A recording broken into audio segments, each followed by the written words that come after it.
ठंडी रोटी। एक लड़का था। माँ ने उसका विवाह कर दिया, परंतु वह कुछ कमाता नहीं था। माँ जब भी उसको रोटी परोसती थी तब वह कहती थी कि बेटा ठंडी रोटी खा लो। लड़के की समझ में नहीं आया कि माँ ऐसा क्यों कहती है, फिर भी वह चुप रहा। एक दिन माँ किसी काम से बाहर गई तो जाते समय अपनी बहू को कह गई कि जब लड़का आए तो उसको रोटी परोस देना, रोटी परोस कर कह देना कि ठंडी रोटी खा लो।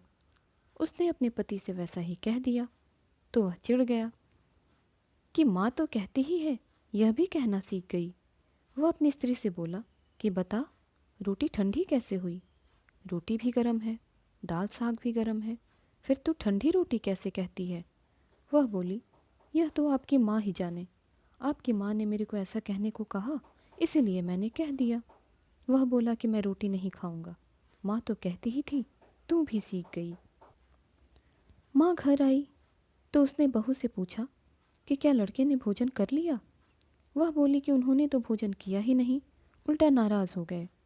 माँ ने लड़के से पूछा तो वह बोला कि माँ, तू तो रोज़ाना कहती थी कि ठंडी रोटी खा ले और मैं सह लेता था, अब यह भी कहना सीख गई।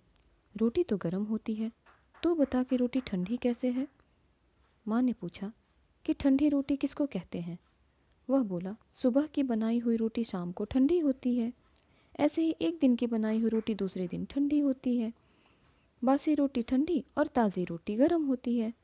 माँ ने कहा, बेटा अब तू विचार करके देख, तेरे बाप की जो कमाई है वह ठंडी बासी रोटी है, गरम ताज़ी रोटी तो तब होगी जब तू खुद कमा कर लाएगा। लड़का समझ गया और माँ से बोला कि अब मैं खुद कमाऊंगा और गरम रोटी खाऊंगा। इस कहानी से यह शिक्षा मिलती है कि विवाह होने के बाद ठंडी रोटी नहीं खानी चाहिए, अपनी कमाई की रोटी खानी चाहिए। जब भगवान राम वनवास में गए तब रावण सीता जी को ले गया।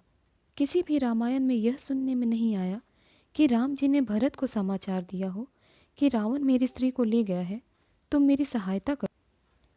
कारण कि राम जी इस बात को समझते थे कि विवाह किया है तो स्त्री की रक्षा करना, उसका पालन करना मेरा कर्तव्य है। उन्होंने अपनी भुजाओं के बल से पहले सुग्रीव की सहायता की, पीछे उससे सहायता ली। सुग्रीव को राज्य, कोष, पुर और नारी, ये 4 चीज़ें दिलाकर अपनी एक स्त्री के लिए सहायता ली। इसीलिए विवाह तभी करना चाहिए जब स्त्री का और बच्चों का पालन पोषण करने की ताकत हो। यह ताकत ना हो तो विवाह नहीं करना चाहिए।